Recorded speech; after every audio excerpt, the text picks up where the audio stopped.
Армысыз қадірлі көрермен, Жетісу телеарнасының тікелей эфирінде елге қызмет хабары.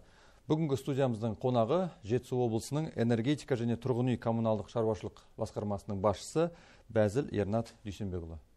Студиямызға қош келдіңіз. Дүйсенбекұлы. Қазір енді қыс мезгілі, бірден актуалды мәселеден бастасақ, мынау өңірімізде жалпы газға қосылмаған елді мекендер, енді шыны керек, аз емес. Талдықорғанның өзі де толық газбен қамтылды деп айта алмаймыз. Бұл тұрғыда қандай да бір қол бойлау болып тұрған мәселелер бар ма? Жалпы жақын уақытта қандай елді мекендер газға қосылуы мүмкін? Сұрағыңыз түсінікті, рахмет. Біріншіден енді өткенде білесіңіз, президентіміз келіп кетті, үлкен жаңағы алдымызда үлкен мақсат қойып кетті. 25 жылға дейін Кербұлақ ауданынан бастап Талдықорғанға дейін 100% газ берілсін деп. Және одан ары қарай мынау бізде Талдықорғаннан бастап Алакөлге дейін жобамыз қаңтар айында дайын болады. Мемлекеттік сараптамадан шығады. Магистральный газопровод дейміз, 6 АГРС салынады. Сонында қолдап кетті, үкіметке жаңағы тапсырма берді, біздің облысты қолдаусын деп. Сол енді қаңтарда оның мемлекеттік сараптамасы шықса, оның енді ақшасы үлкен, 86 миллиардтай болады деп отырмыз. Ояқты 305 километр газопровод Талдықорғаннан бастап Негеден тарту керек Үшаралға дейін. Және 66 елді мекен, газдандырылады 6 АГРС, енді жобасы үлкен. Оны енді біз деген поэтапно 24-тен бастап ары қарай нетеміз деп отырмыз. Үшаралға дейінгі мына ауылдардың бәрі қамтиды ғой. Иә, оның бәрі мына Ақсу ауданымыз бар біздің, Алакөл және Сарқан ауданы, сол үш ауданда. Бірінші этаппен бізде 66 елді мекенде болып тұр. Жаңа үш жаңағы жерде орталық районный центрлер, Жансүгіров пен Сарқан және Алакөл және тағы 63 елді мекен бар соның ішінде. Енді мына жеріне тоқталып кетсек, сіз айтқаныңыз дұрыс. Енді Талдықорғанға былай айтсақ, Талдықорғанға 17 жыл келді ғой енді газ. 17 жыл бірінші магистраль келді, газ келді. Содан бері 5 жыл өтті. Бүгінгі біз енді 55%-дан енді асып отырмыз газдандырған. 5 жылдың ішінде, конечно, бұл өте төмен показатель. Енді бұның себептері көп болды. Жаңағы жерде жосықсыз мердігер дейміз, дұрыс салмаған, уақытында бітірмеген, көп жаңағы жерде нелер ақаулары болған. Және баға тұрақты болмаған, әр жерде әрқалай 1 миллионға дейін, 1 миллион асып кеткен баға бар газға қосылды.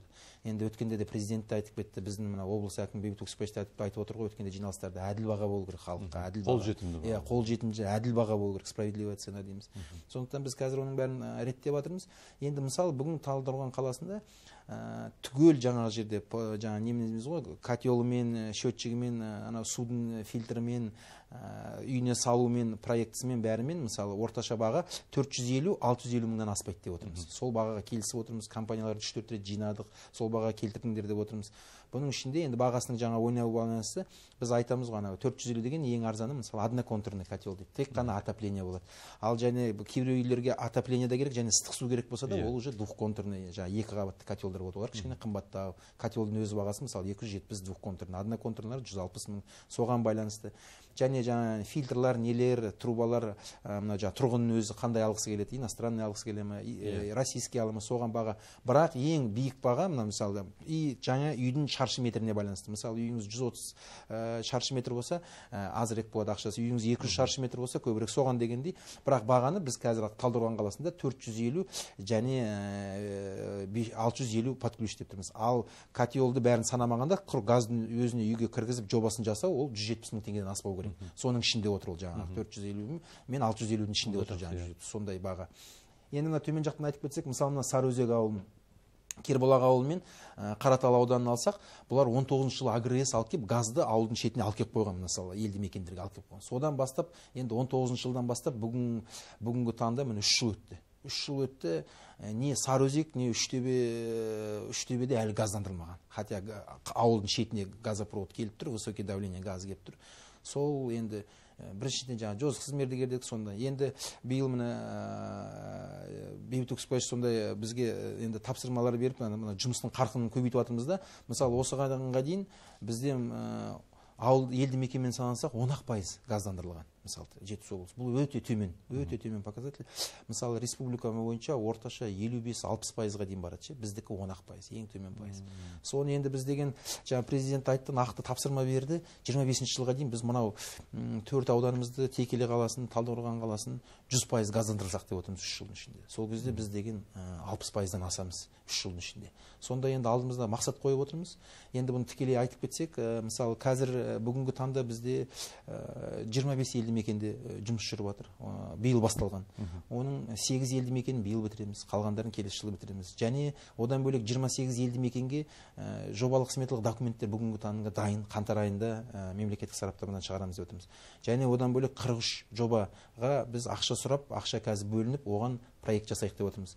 Осының бәрін біз 25-ке дейін осы жобалардың бәрін аяқтасақ толық. Сонда бізге Талдықорғанға дейін түгел негізі бәрі уже қолымызда санаулы, білеміз қанша жоба болу керек, бәрін білеміз. Сол 25-тің аяғына дейін біз 100% Талдықорған, Кербұлақтан бастап Талдықорғанға дейін газ береміз деп жоспарлап отырмыз. Және бағасын оны біз қараймыз.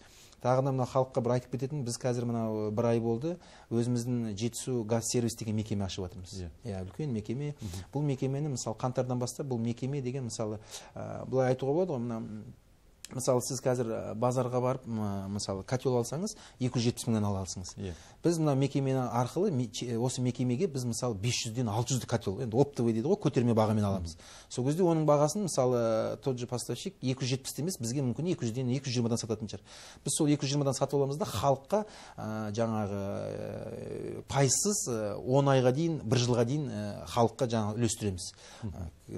Пайсыз. Ол 220-ға аламыз, және бұның бір үлкен несі жеңілшілік халыққа 2-3 жыл өтсе де оның бағасын біз көтермейміз. Мысалы біз 220-ға сатып алдық па, сол 220-ға халыққа сата береміз, өткіземіз. 3 түрлісін аламыз жаңа жерде, әрқалай мысалы 100 шаршы метрге дейін қандай котел керек, 150 шаршы метрге дейін қандай котел керек, жаңа мощностьына байланысты 200 шаршы метрге дейін, сонда 3 түрін мысалы 500-600 котелдан сатып аламыз көтерме бағаға. Сол алған көтерме бағаға халыққа жеңіл болсын деп, сол кезде жаңа мен айтып отқан 550-450 дедік қой, соның да бағасы түседі. За счет того, что бізден алған кезде оның да бағасы түседі. Сондай мақсаттарымыз бар алдымызда. Қазіргі тілмен айтқанда бөліп төлеп алуына болады ғой сонда. Иә, бөліп төлеп алуына болады. Мысалы ол кісілер мысалы келіп бізге келіп арыз жазып удостоверениесін несін көрсетсе, біз деген тікелей өзіне договорға отырамыз. 1 жылға дейін бізге бөліп төлеуге, мысалы 270 котелдің біріншіден ол 220-дан алады, арзанірек алады, чем базарға қарағанда бізден. Екіншіден ол бөліп төлеуге болады. 10 айға дейін, 12 айға дейін бөліп төлеуге болады. Сол кезде енді основной жаңағы жерде 450-дің ішінде основной баға котелдік қой. Фильтрларды сатып аламыз, сондай көтерме бағамен, счетчиктерді сатып аламыз көтерме бағамен, трубаның жаңа отвод дейді, нелер дейді, оның бәрін сатып аламыз біз көтерме бағамен. Мемлекеттік мекеме болады ма? Мемлекеттік мекеме болады, 100% мемлекеттік мекеме, біздің басқарма. Сол мемлекеттік мекемеге сатып аламыз, және сол мемлекет сатып алған бағаға халыққа 2 жыл бола ма, жаңағы ана біткенше сөйтіп үлестіріп отырамыз. Бөліп төлеп, жаңағы 1 жылға дейін, 1,5 жылға дейін мысалы үлкен сондай кәдімгідей көмек болады. Бұл әдімгідей біздің халыққа, осы мынау Жетісу өңірінің халқына көмек болады деп біз ойда отырмыз. Бұған дейін естіп жүрміз ғой, мына газды төмен бағада қосып берем деп алдап кетіп жатқан алаяқтар да бар. Бұл туралы естіген шығарсыз, қалай күресіп жатсыздар? Енді бұл деген жаңағы жерде свободный рынок дейді ғой, 19 мердігер компания бар бүгінгі таңда. Біз олардың жаңағы жерде енді үлкен жұмыс істеп жүрген белгілі жаңағы жерде базасы бар, несі бар, 7-8 компанияны шақырып 3-4 рет сөйлестік. Ол компаниялар да бізді түсініп отыр. Біз айтып отырмыз жаңағы жерде маржинальность дейді ғой, енді әр компания пайдасын тауып жүр ғой. Біз айтамыз 5%, 10% пайданы табыңыздар. Бірақ енді қазіргідей бұрынғыдай мынау үстіне жаңа 50% пайда көру деген онда енді қазір уже заман басқа.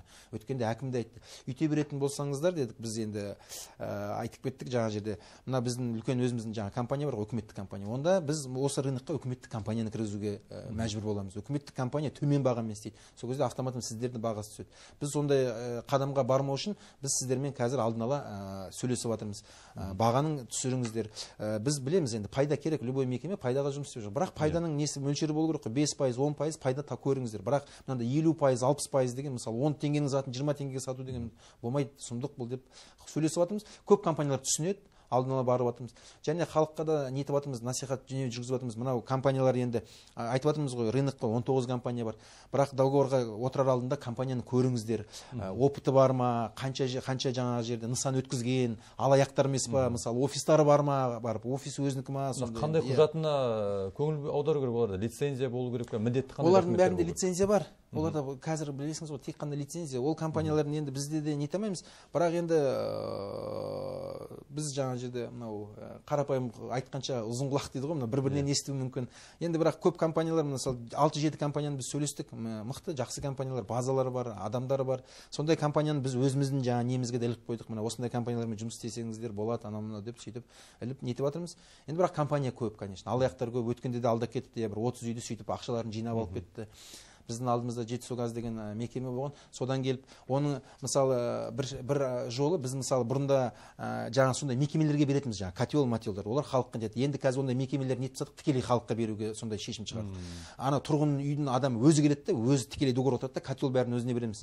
Мысалы, сол кезде ана алаяқтарда уже жаңағыда қашып кету, анан дегенде болмайды. Анау жаңағы үйдің иесі тікелей өзі алады. Счетчикті де өзі аталынады, бәрін өзін алады да, анау компанияға айтады. Мынаның бәрі менің өзімнен дейді. Сен маған тек қана мынау жұмысын жасап бер, трубасын өткізіп бер. Мысалы 450 мыңның бағасының, мысалы или 650 мыңның бағасын где-то бір мысалы жаңағы 400 мыңның, 500 мыңның бізден алады мысалы. Сол кезде анау компанияға төлейтінім жаңағы 160 мың теңге только жұмыс үшін ғана. Қалған бәрін бізден алуға болады. Ереке, біз қазір тікелей эфирдеміз ғой. Айта кетсеңіз, осы компаниялардың тізімі бір жерде жарияланған ба? Кімнен кеңес алуға болады? Бұл компанияларды бізден де алуға болады. Және мынау Жетісу техусловие алады ғой қазір, Қазтрансгаз аймақ деген бізде офисі неде тұр, Қонаевада. Сол офисіне кірсе бірінші этажда түгел жарияланып тұр.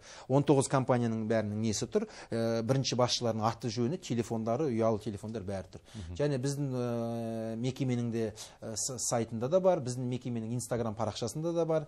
Оның бәрі мысалы Алматы Талдықорған қаласының әкімшілігінде жаңа ЖКХ-сы бар, неде отыратын Абай көшесінде ЖКХ-сы отырады. Оның да бірінші этажында тақтайда оның барлық ілініп тұр. Ернат мырза, енді тағы бір маңызды мәселеге қарай ауыссақ, қазір әлем бойынша жалпы электроэнергияның тапшылығы бар деп айтылып жатыр ғой. Электроэнергиясын үнемдеуіміз керек деп дабыл қағып жатыр деп айтсақ болады. Бізде де кейде оқтын осы байқалып қалады. Жалпы біздің дәл қазір осы облысымызда осындай проблема бар ма? Және қандай шешу жолдары бар? Бізде облыста электр жүйесімен қазіргі бүгінгі ең қатты жаңағы біздің проблемамыз бұл Алакөл ауданы. Өзіңіз білетіндей, қалған жерде ондай не жоқ. Алакөл ауданында мысалыға келтірсек, енді жағалау, Алакөлдің жағалауы қазір қатты дамып жатыр ғой. Мысалы, ол жерде бізде біріншіден 35 киловатт дейміз. Мысалы, 110-дық емес, 210-дық емес, 35 киловаттық линиялар. Олар біріншіден ескі. Екіншіден, өзінің тасымалдаушы несі, мысалы, ең пиковый 8 мегаватт. Былтыр жазда, мына осы алдымыздағы жазда, сезон кезінде 7-8 мегаватт өткіздік біз одан. Түсініп отырсыңыз ғой. Өзі өткізетін 8-ақ мегаватт, біз одан 7-8 мегаватт. Максимумға жетейін деп тұр. Жетіп тұр. Оның өзі, мысалы, мынау қазір уже күзде мысалы бір тағы 20-дай мекеме сол жерде жаңағы зоналар, әлі олар кірмеді іске. Олар айтады, келесі сезонға кіреміз деп отыр мысалы. Олар келесі сезонға кірсе, мен енді қазір енді сол тарапта енді жаңағы электр жүйелерінде жөндеп жатырмыз. Бірақ енді соған байланысты өткенде президент те болды, облыс әкімі айтты, біз қазір мынау Бескөлден бастап 110 киловатт жүйе тартамыз. Жобасын толық жасап жатыр, мердігер компанияны анықталды, Казнипе энергия. Соның жобасын жасап жатыр. Келесі жылдың мысалы май айында бастасақ, жылдың аяғына дейін бітіреміз деп отырмыз. Сол кезде біз 5-6 жылға сол жағалаудың проблемасын шешеміз. Бірақ осы алдымыздағы келатқан сезонда енді кішкене қиындау болады. Қазір көп жаңа ауданмен де сөйлесіп жатырмыз. Кішкене жаңағы үлкен мекемелер бар ғой, жаңағы зона отдыхаларға уақытша бір ограничение жасап. Потому что осы 3 ай ма 4 айдың ішінде мынау жағалау болған кезде өте пиковый қатты көтеріледі да. Мысалы, биыл 7-8-ге дейін бардық біз мысалы. 8 мегаваттқа өткізетін. Сол үлкен проблемамыз сол. Үлкен ақша керек енді оның бәріне қазір оны жасап жатырмыз. Және екінші жаңа сіз айтып кеткеніңіз мынау не ғой, зеленая экономика дейміз ғой, соған өтуге. Біздің мысалы жел электростанциялары. Жел электростанция, су электростанциясы. Енді мынау жер жаннаты Жетісу дейді ғой, бізде Жетісу өтеді. Мынау судың несін біз соның бәрін пайдалануымыз керек. Қазір 28 жоба 11 жобасы істеп жатыр. Енді кішкентай жаңа каскад гэстеріміз бар, 2 мегаватт шығаратын, 4 мегаватт шығаратын жаңа жерде каскадтарымыз бар. Бірақ енді қазір облыс әкімі Бейбіт Өксікбаев бұған қатты назар аударады. Бұның бәрін біз дамытуымыз керек. Қолымызда тұр, мысалы, осындай Жетісуды басқа дамыған, мысалы, шетелдегі, мысалы, Франция, Германия, Япония сияқты елге берсеңіздер, бұлар деген мен ойлаймын 70-80% осыдан шығарушы еді. Біз қолымызда тұрған байлықты қолданбаймыз да, бұл деген су деген байлық қой, жетісуымыз бар бізде ағып жатқан. Соның бәрін біз қолдануымыз керек. Біз осының бәрін қолданып, мынау орыстар айтады ғой, по уму дейді ғой, дұрыс бәрін мынау су гэс нелерін салсақ, біз мысалы өзіміздің төңірегіміздің, өңіріміздің мысалы 50%, 60%-ға дейін біз мынау жаңа зеленый жаңа желден, судан өзіміздің күн сәулесінен алуға болады, мүмкіншілік бар оның бәріне. Оның бәрін бірақ уақыт керек. Оның бәрін істеу керек. Түбі мен ойлаймын, соның бәріне біз жайлап өтуіміз керек. Сосын қарапайым халық өзімізде электр энергиясын үнемдеуге көшуіміз керек қой, иә? Ол да бар, дұрыс айтасыңыз. Енді электр энергияның үнемдеудің бір жолы газ алып келіп жатырмыз мысалы. Ол да бір үлкен не ғой, мысалы электр жүйесіне жаңа нетеді. Газ келсе, көп заттар мысалы электр немен істейтін, электр қуатымен істейтіндер, мысалы газға өтсе, бұл біріншіден экологияға таза газ. Сосын электр шамдарда қазір ауысып жатыр ғой қазір, бұрынғыдай емес. Иә, оның бәрінде дұрыс айтасыңыз. Біз қазір үлкен нені жоба қарап жатырмыз. Міне қазір үкімет жаңа ГЧП дейді ғой, үкіметтің несімен тарапымен мысалы мына түгел біздің мына Талдықорған қаласы мен Текелі қаласы және 8 мына өңірдің орталықтарын мысалы көшенің жаңа жарықтандыруын LED-ға жаңа жерде экономичный бұрынғы нелерге соның бәрін көшуге үлкен жоба жасап жатырмыз, қазір қарастырып жатырмыз. Соның бәрін етсек, бұл енді үлкен мына мысалы біріншіден білесіңіз ғой, бұл жарық деген керек, бұл біріншіден жаңа жерге өзімізге мына қауіпсіздік, ауылды мекендерде мысалы жарық болып тұрса қауіпсіздік. Бірақ сол қауіпсіздікті келтіреміз де, екінші жағынан бізге мынау кішкене электр энергияға не болады, мысалы қуаты көп кетеді. Сондықтан мынаның бәрін қазір біз екі нені істесек, қауіпсіздікті де істейміз және үнемдесек электр энергияны мысалы жаңағыда нелерге LED-тарға бәрін ауыстырып, экономичное освещение дейді, демирование дейді, мысалы уақытымен мысалы бір уақытқа дейін жанып тұрады, 2 сағаттан сейрейіп таңға жуық өзінің бір уақыты бар. Сондайлар технологиялар көп қой, соның бәрін қолдануымыз керек. Дұрыс айтасыңыз, сол кезде біз деген енді электр қуатын негізі үнемдеуіміз керек. Халықты үнемдеу керек, үкіметті үнемдеу керек. Ауыл аймақ жайлы айта бастадыңыз ғой. Енді ауылда үлкен мәселенің бірі бұл таза сумен қамту, иә. Енді естіп біліп жатамыз, өзімізде ауылдан шыққанбыз ғой, сол ауылда кейде бұрын су жүргізіп кеткен компаниялардан кейін проблемалар шығып, жаңағы ауылдың әр жерін бір қазып, сапасыз жүргізіп кеткенін байқап жатады. Қазір қандай мәселелер бар? Оны енді өткенде өзіңіз барсаңыз, біз өткен апта мысалы кім осы бұқаралық ақпарат өкілдерімен біздің мына жаңағы антикоррупционный службамыз бар, аудан әкімі мысалы Кербұлақ ауданы араладық. Көп ақаулар бар енді. Қазір енді бұрынғы басшылықтардан кеткен ба, оны қазір біз айтамаймыз, біз неміз ғой. Сол кезде мысалы жаңа өткенде бардық, 10 жас Шаңқанай ауыл деген. Негізі былай ғой, бірінші жұмыс жасау бойынша, мысалы су жүйесін жасау бойынша бірінші изыскание жасау керек. Анау су астындағы бар судың қорын зерттеу керек. Жете ма, бар ма, сапасы жақсы ма, қанша жылға жетеді, соны зерттеу керек. Оның өзі 1,5 жыл уақыт алады. 1,5 жыл уақыт алады. Потому что ол компания деген 3-4 жерден скважина қазады. Сол жақтан шыққан судың сапасын көреді. Содан кейін оны жаңа көктемде, қыста, күзде қарайды, наблюдение береді. Содан кейін олар үлкен өздерінің тұжырымын береді мысалы. Я мынау жерде 15 жылға, 20 жылға жететін судың қоры бар. Сапасы жақсы деп. Сондай нені алғаннан кейін ғана біз жасауымыз керек. Сол елді мекендерде соны жасамай, сол жаңағы жерде уақытын келтіргісі келмеді ме, ақша құртқысы келмеді ме, білмеймін енді. Соны істемей жүйесін салып кеткен. Водокачканы мына жақтан қазыңдар деген, бүйткен қазған, мысалы анау Шоқан ауылына барып ек, қазған, жасаған 260 миллион ақша кеткен. Водопровод бәрін салған, скважина салған, анау скважинадан 3 күннен кейін су таусылып қалған. Енді ол сұмдық қой.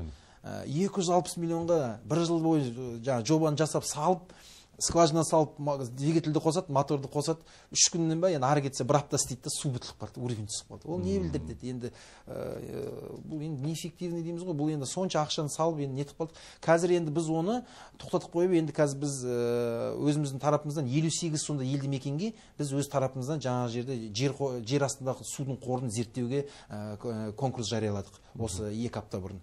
Қазір оның бәрін енді 1,5 жылдың ішінде біз түгел мынау 58 елді мекенде сондай нелері жоқ екен. Көп жобалар жасалынып жатыр. Көп жобалар жаңа мен айтқандай салынып кеткен, жасалынып жатқан жобаларды біз тоқтатып қойдық. Салынып кеткенде енді салынып кеткен, оны қазір күтеміз енді қайтадан. Ал жобаланып жатқан жобалардың бәрін тоқтатып қойдық. Мына 58 елді мекендің біразынікі жасап жатыр, соны тоқтатып қойдық. Біз бірінші қорын зерттеуіміз керек. Бар ма, жоқ па, босқа үкіметтің ақшасын салғанша. Содан кейін зерттеп қорын бізге береді. Міне мынау жерден қазсаңдар, осындай су шығады, 20 жылға жетеді дейді. Біз сол кезде ғана жобаны жасап бастауымыз керек. Содан кейін салуымыз керек. Содан кейін Ернат мырза, кешіріңіз, тікелей эфирде хабарласып жатқан көрерменіміз бар екен. Алло, саламатсыз ба? Сәлеметсіз бе? Тікелей эфирде. Мен Жаңалық ауылымын. Мынау Талғар ауылына қараймыз. Талғар округында Жаңалық деген ауыл бар. сол жаңалық деген ауылда жерімізде есік алдымызда өтетін жер жоқ. Бәрі жер шұқыр, балалар өте алмайды. Өткенде бір баланы қақып кеткеннен кейін не қойды асфальттан.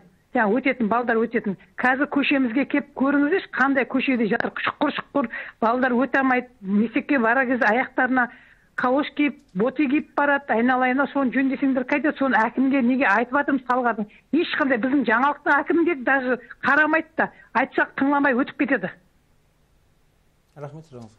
Сұрағыңызға рахмет. Енді бұл телеарнаның тікелей эфирінде бұл мәселені айтқанда дұрыс шығар. Дегенмен бұл енді бүгін келіп отырған Ернат мырза Жетісу облысы әкімдігінен келіп отыр. Сондықтан дәл Талғар ауданы бойынша нақты жауап бере алмайды. Дегенмен ақыл кеңес айтып. Жоқ, енді ақыл кеңесін оны менің ойым бойынша инженерлік жүйелер өтпеген шығар әлі. Мысалы бізде мынау енді олардың басқа біз жұмысымыз бір ғой, жүйеміз. Негізі біз асфальт салмай жатқан, бұл кісінің енді сұрап жатқан асфальт шығар, жолымызда асфальт жоқ деп. Оның бірден бір себебі мүмкін инженерлік жүйелер әлі ауылға бармады. Су жүйесі, кәріз жүйесі, газ жүйесі бармаған шығар.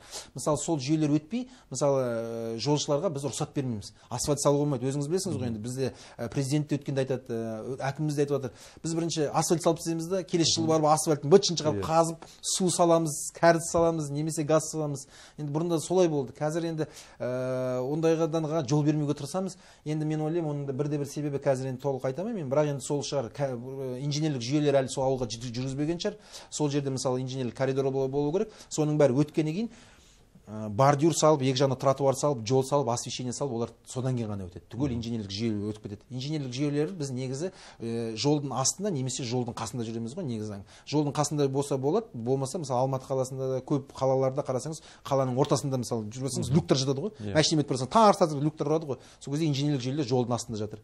Негізі не бойынша жолдың екі жиегінде инженерлік коридорлар қалдырады, тротуардың астында ма, тротуардың сыртында. Сол инженерлік жүйелер түгел өтіп қазылып біткеннен кейін ғана көміліп жерін бәрін нығыздап біткеннен кейін ғана асфальт салынады мысалы. Кейін чтобы ана дайын жақсы асфальтты, мысалы асфальт салынғаннан кейін 5 жылдан кейін ол асфальтқа тиіспеу керек қой. Орталық ремонт өткеннен кейін 5 жылдан кейін ғана оған ремонт жасалуға болады. Біз асфальт салып тастаймыз да 1 жылдан кейін барамыз да, ойбай біз мына жаққа ұмытып кеттік, ананы өткізу керек, мынаны өткізу керек деп. Солай деп ойлаймын енді. Тағы да бір көрерменімізден бағана сұрақ келіп еді осы әлеуметтік желі арқылы. Электр жүйесі жартылай жекеменшік пе деген сұрақ қойыпты. Панфилов ауданының бүкіл бағаналарын алып кетті. Қайда, неге дейді, ол мемлекеттің мүлкі емес пе, тұрмысы төмен отбасыларға берсе болмай ма, құзырлы органдардың тексеруін өтінеміз дейді. Оның енді адресін берсін. Бізде енді өзіңіз білесіңіз ғой, Жетісу облысында Талдықорған электр компаниясы дейді, ТАТЭК дейміз. Бұл ТАТЭК негізі жекеменшік мекеме. Бізге қарамайды, жекеменшік мекеме өзімен. Баяқта бұл жерде енді бұлай бүгінгі неге түгел жүйелерін санасақ, мысалы коммуналдық меншікте де бар жүйелер бар. Бұларды кезінде енді соңғы 5-6 жылда мысалы әр ауылдың, ауданның ЖКХ арқылы салынған нелер бар. Олар мысалы ТАТЭКті жаңағы обслуживаниеда. Бірақ енді былай санасақ 80% жүйелер, желілер үлкен жаңа высоковольтный, бұның бәрі жекеменшік, ТАТЭКтің жекеменшік. Қалғаны 20%-дай бұл біздің үкіметтің мүлігі. Енді оны толық точно адресін бәрін жазса, біз аудан арқылы біліп берейік. Қандай мүмкін ТАТЭКтің өзіндікі шығар, өзі алып кеткен шығар, ТАТЭКтікі болмаса, бірақ енді біздің мүлікті ол алып кету мүмкін емес. Ол алып кетсе, скорее өзінің мүлікі шығар. Жалпы мына елді мекендердің ішіндегі электр бағандары сіздерге қарай ма, жоқ? Сол ТАТЭК. Әрқалай ғой. Әрқалай, оны қарау керек мысалы. Қай жерде ТАТЭК салған, оның да өзінің инвест программасы бар. Біздің де неміз бар. Үкіметтен ақша бөлініп, біраз ауылдарды, елді мекенді бізде салғанбыз, оны қарау керек. Аралас, мен айтып кеттім ғой, жаңа 80%-дай ТАТЭКтікі, 20%-дай біздікі. Сіз басқарып отырған басқармаға көптеген маңызды салалар қарайтын көріп отырмыз ғой, тұрмысқа өте қажетті салалар. Енді мына ауылдардың, жаңағы елді мекендердің санитарлық тазалығы да сіздерге қарай ма? Санитарлық тазалығын ауылды мекендері өздері жүргізеді. Біз просто контроль нетеміз, полигондар жағынан көмектесеміз. Полигондар жағынан ол да үлкен мәселе. Өзіңіз білесіңіз, бізде мысалы Жетісу облысында мысалы полигондар бар, мусоросортировочный дейді ғой, жаңа қайта екінші рет қолдануға нететін заводтар жоқ мысалы. Ең үлкен полигон өзіңіз білесіңіз, Үштөбенің жолына қарай баратқан кезде Талдықорған қаласының полигоны. Және екінші үлкен проблема мына бізде не болды, Текелде мысалы болды. Үлкен жаңа Сарқан ауданында да халықтың жаңа жерде сондай назарлығы білдіреді. Қалаға жақын шетінде тұр. Жел көтерілсе жаңа жерде мусор қоқыныстар ауылға қарай ұшады деп сондай. Қазір полиэтилен пакет ұшады. Полиэтилен пакет ұшады. Текелінікін біз жапқыздық. қазір енді басқа орын қарап жатырмыз. Төбе біз ойлап отырмыз, мүмкін Текелінің мусорын осы Талдықорған несіне тасимыз. Текелдікін жаптық. Қазір ақша бөлді, олар бетін мусордың бәрін шығарып жатыр қазір этаппен. Біз келесі жылдан бастап ояққа рекультивацияның жобасын жасап жатырмыз Текелі қаласында, хвостохранилищенің қасында. Оны толық тазалап, мусордың бәрін шығарып, бетін тегістеп, көк шөп егізіп, бәрін бұрынғы қалпына келтіреміз. Текелде басқа не болмайды енді, ол жерде неменесін. Сарқанды ауданына қазір жоба жасап жатырмыз. Қаланың шетінен жер бөлінді, оған да жоба жасап жатыр аудан өзі. Сондай үлкен жаңа не жасау керек. Бірақ түбі бұның бәріне үлкен бір енді өткенде Қытайдан да делегация келіп жатыр, инвесторлар келіп жатыр, сөйлесіп жатырмыз, қарастырып жатырмыз. Бір үлкен бізге қайта өңдеу заводы. Қайта өңдеу бір завод керек. Мысалы, қайта өңдеу ма, жоқ әлде мусорды жағып, жаңа электр энергиясын шығара ма, әйтеуір сондай үлкен бір вторичный қайтадан қолдануға ма, жоқ әлде оны жағып электр энергиясын шығара, жаңа электр энергия беретін нелер бар, заводтар бар. Сондай бір завод бізге Жетісу өңіріне керек. Бізде мына Жетісу арнасында экорейд деген жоба бар ғой. Аудандарды, ауылдарды бірнеше мәрте аралап келеді. Сонда расымен де қоқыс не біздің халықта қоқыс төгу, қоқыс шығару мәдениеті қалыптаспаған. Не бізде сол полигондарда үлкен мәселе ме, әлде жергілікті құзырлы мекемелер ол бірақ қазір осы жылдың басынан бастап бұның мәке бір айтып кетейін, бізге кішкене жеңілдеу болды, мына космомониторинг деген бар. Бізде қазір договор бар, бұл услуга бізге тегін беріледі. Мемлекеттік органдарға біз айына бір рет космомониторингтің снимогын алып тұрамыз. Сол космомониторингті снимкті олар прямо бағаланып береді. Біз өзімізге заңды белгіленген орындар бар, сол орындарды белгілеп оларға береміз.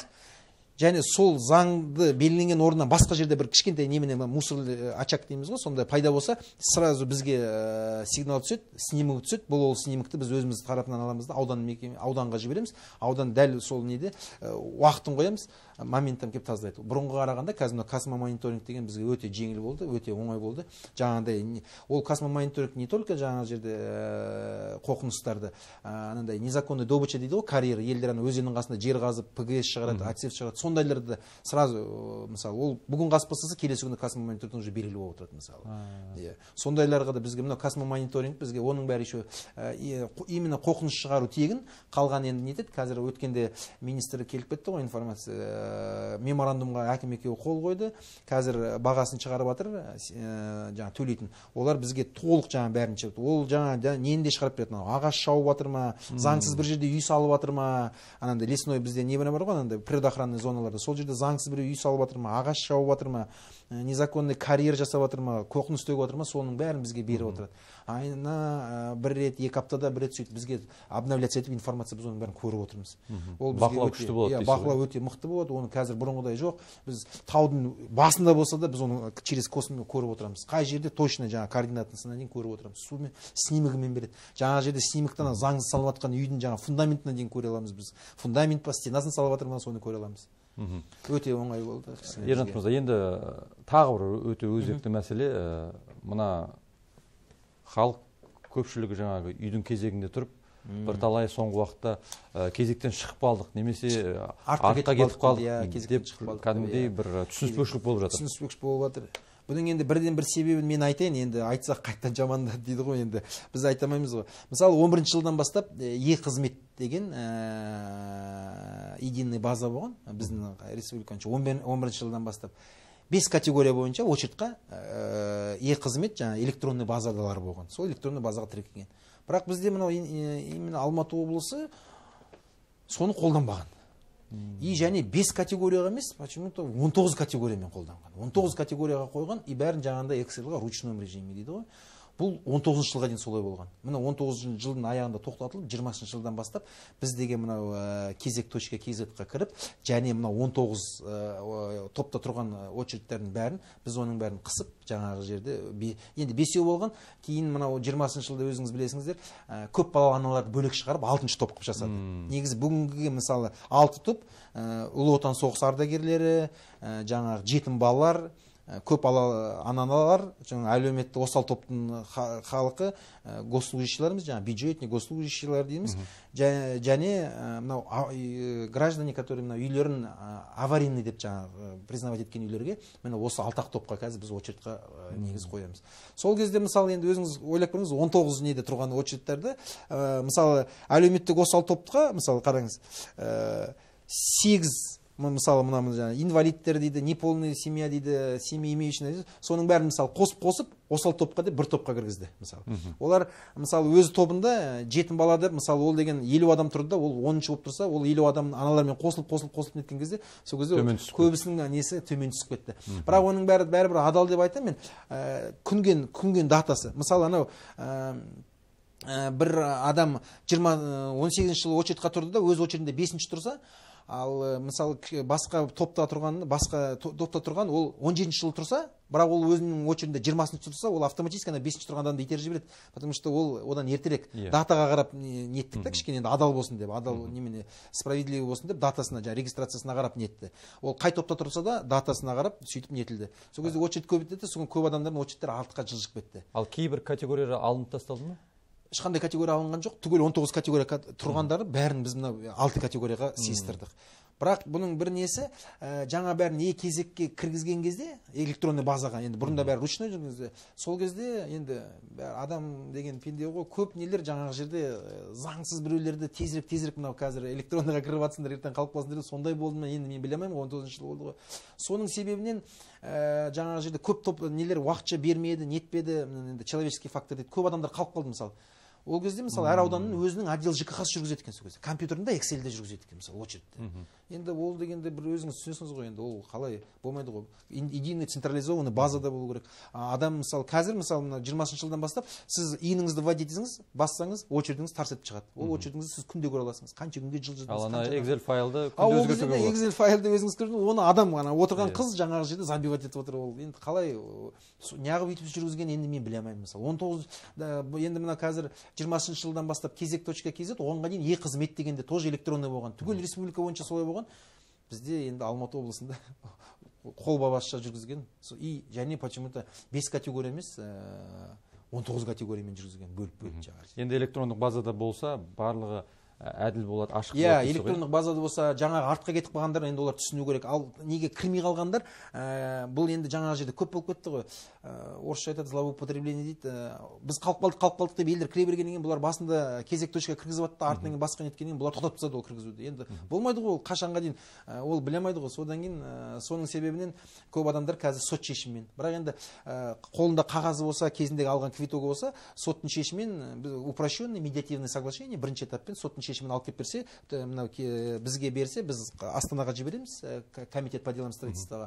Конкордия деген үлкен мекемесі, жауапкершілік серіктестік бар. Жаңа кезек.кз-дің разработчиктар. Олар жаңағы очередьқа енгізіп береді. Өзінің датасы бойынша. Сол кезде ол автоматически жаңағы соларды енгізген кезде де тұрған адамдар тағы жылжып кетеді. Мысалы, кейбір адамдар. Олар датасымен енгізеді. Мысалы, ол кісілер 17-ші жыл тұрған, бірдеңке болып, оны біз жаңа сот арқылы шешімін алып берсе, біз енгізіп береміз. Олар 17-ші жыл тұрғанда, 17-ші жыл тұрған адамдарға кіргізген кезде, мына 18-17-те очередьқа тұрған адамдар, уже электронды тұрған адамдар, олар кішкене артқа жылжып қалады. Сондай себептер бар. Бірақ бұның бәрі әділ. Немене, біз қазір бейберекет ешкімді кіргізіп жатқан жоқпыз. Очередьтен қалып қалған адамдарды только сот шешімімен өзі қағазын алып келеді, сот көреді, сот айтады, я заң дұрыс деп шешімін береді, тек сол соттың шешімімен кіргізіп жатырмыз. Бейберекет мысалы бір бөлім басшысы, мен сені кіргізіп беремін деген ондай жоқ. Мысалы көп әңгімелер жүреді. Енді мына тікелей эфирде айтып қойын, біздің халыққа алаяқтар көп қазір. 1 миллион теңге берсең, 1,5 миллион теңге берсең очередьқа кіргізіп беремін. Оның бәрі өтірік, жалған ақпарат. Ешкімге сенбеуге бәріңізді сұраймын. Ешкім ішінеге кіргізе алмайды. Тек қана соттың шешімімен, тек қана біздің басқарманың соттың шешімімен алып, жаңа комитетке апарамыз, комитетте де қарайды, соттың шешімін қарайды, біздің хатты қарайды, сол кезде ғана очередьқа кіргізеді. Оны басқа ешкім істей алмайды.